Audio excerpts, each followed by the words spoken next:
Hi, everybody. This is Michael Silber, Event Director for Power and Utilities Australia, with another in our series of podcasts leading up to the event.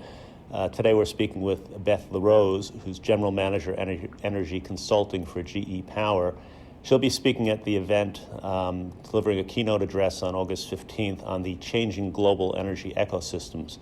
And that'll be at 8:30 a.m. in our conference hall. How are you today, Beth? I'm doing well, thank you. Good. Thanks for joining me. Hey, could you just give us an overview of the mission of Energy Consulting, GE Power? Yes, certainly. So Energy Consulting is a team of electric power system experts. We're focused on solving complex techno-economic problems, mostly those that enable the integration of technology into the grid and help shape the global energy industry. Our team is a team of power system engineers, economists, mathematicians, computer scientists. We're specialized in modeling and analyzing electric power systems. We look at study work like investment decision analysis, power system operation and planning, grid code compliance, system protection. And in addition to our industry customers, we support the whole GE Energy businesses, including GE Power, who strive to power everyone with technology. Oh, that's a good overview. So, globally speaking, looking at it from a global scale, what do you see as the, say, 2 or 3 most critical issues facing the power industry as it relates to the transition to renewables? Yeah, I think there's a lot of issues, Michael, that we're dealing with as we make a transition to more renewables in the grid. A couple of them that I thought about highlighting in this conversation is the fact that renewables are being added both, at the utility scale, the transmission level, and then also behind the meter at the distribution level. Most of the generation at the distribution level is not directly visible to the distribution or transmission system operators. So in addition to impacting how load forecasting is done, how optimal commitment of generation units may occur, this lack of visibility is going to only increase challenges as the penetration of demand-side resources like rooftop solar, for instance, increases. The system operator has to make decisions with incomplete information and usually lack of control of those types of distributed energy resources. Those resources like rooftop solar may put power onto the distribution system as well, but hasn't specifically been designed for two-way power flows. We're usually used to the central station design where you generate power, it flows through the transmission and distribution grid to the consumers. So one of the challenges is making sure that we have advanced distribution management systems. They really are becoming more important to help manage this bidirectional power flows and also give system operators visibility to these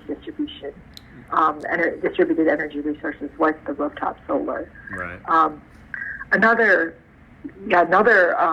aspect of integrating renewables that we think is really important is the evolution of power market structures. So power markets need to continue to evolve especially to remunerate and adequately compensate market participants, including renewables and different types of market resources like batteries, for instance, that may not be traditional generating resources. And as greater amounts of energy are produced with zero marginal cost resources like wind and solar, we see collapses in the energy price. Right. And so for systems that have nodal or locational pricing, sometimes the energy price could even go negative. All right. For instance, when wind or solar energy at a specific locational spot, where that energy put into the grid is higher than the locational demand, then that price can go negative, and generators are actually paying consumers to use more power. So some of one of the challenges there we see that needs resolution is creating other revenue streams that should be available for generators to allow for continued investment in resources like capacity payment schemes or support services like fast frequency response and things like that. I think those are really important to the evolution of the markets. So I guess the issues of these visibility issues, this is going to show up mostly in kind of microgrids, mini grids, that type of thing? Well, actually, we're seeing that challenges around the visibility with the distributed energy resources showing up, in big grids, because you have a lot of rooftop solar. I mean, this is really where it's starting to show up. So you do, the system operators, of course, do see the impact of rooftop solar, for instance, in the demand that they're seeing on the grid. You can clearly see, for instance, in a lot of markets, including in Australia, a duck curve that occurs when you have a lot of solar on the system, and that means that you kind of carve out the center of the load profile during the day, the demand profile, so that you have this kind of duck shape or duckbill shape. Yeah. And so you do see it. It's visible that way. The challenge is when you get down to the distribution feeder level, you have a hard time maybe seeing what's on each distribution feeder. And then if you have outages or challenges with any of those resources and they come off the grid for some reason during different situations, then you have a real lack of visibility as to what's occurring on the grid. So that we see that as a challenge, especially in areas that have high solar rooftop penetration. Yeah, I see that. So moving on from that, what's your view on what a realistic energy mix is? I know it's kind of open-ended question, but what do you see as the realistic energy mix, say, over the next 10 years or so? Yeah, that is a really hard question, because the energy mix is really going to be dependent on where you are, like what country or region that you're in the globe. And there's a lot of different factors that include what are your existing system resources, what kind of indigenous fuels do you have, including access to a good wind resource or solar influence, for example. And then, energy policy for that region or country really, will be dictating how fast that mix changes over time. Certainly, as we're moving towards higher penetration of renewables like wind and solar, that are promoting decarbonization and sustainability, the trend is that generation from coal and oil resources are going to decline. We're clearly seeing that in most markets.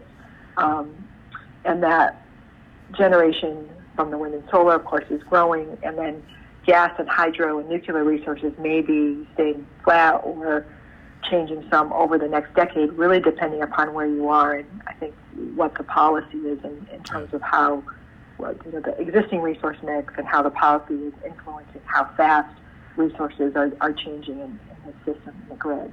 Yeah.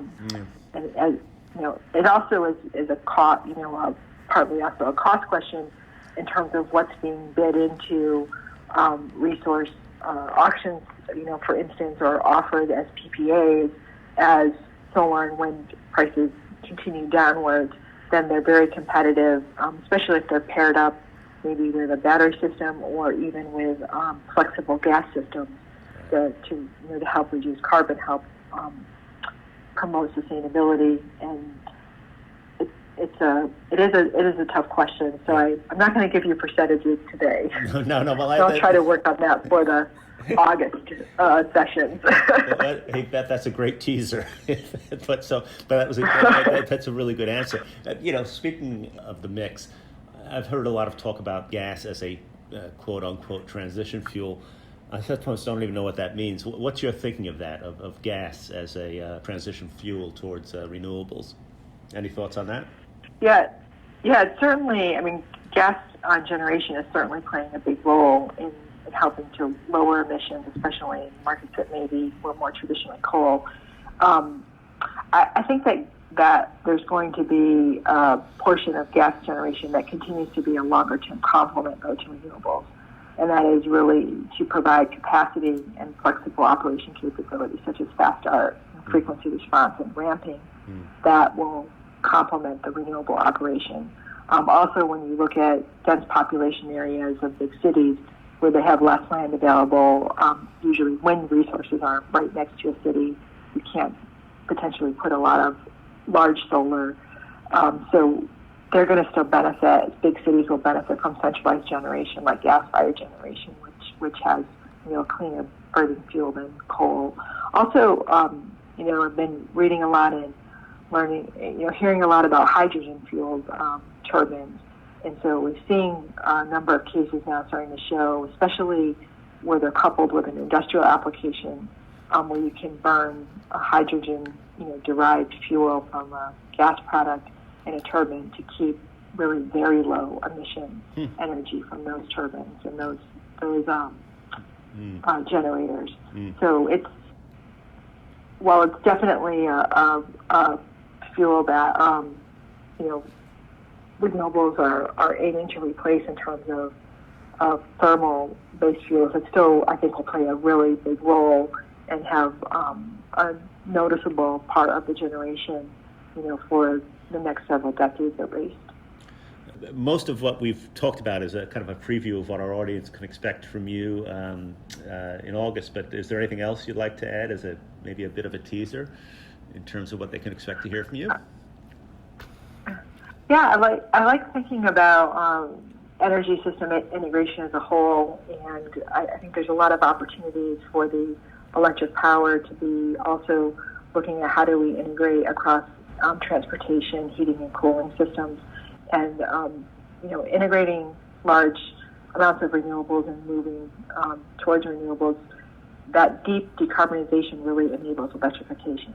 So I think there are a lot of cross opportunities between different sectors, if you will, and that's something I'd be really interested to talk a little bit more about when I'm there. Yeah, Beth, I think our audience is going to be very engaged in the topic in your discussion. Listen, thanks very much for your time, and I'm looking forward to seeing you in August. Thanks, Michael. See you in a few weeks. Please come and join us on August 14th, 15th at the Melbourne Exhibition and Convention Centre to hear our speakers discuss strategies and solutions for the energy transition. Head across to powerandutilitiesaustralia.com to register.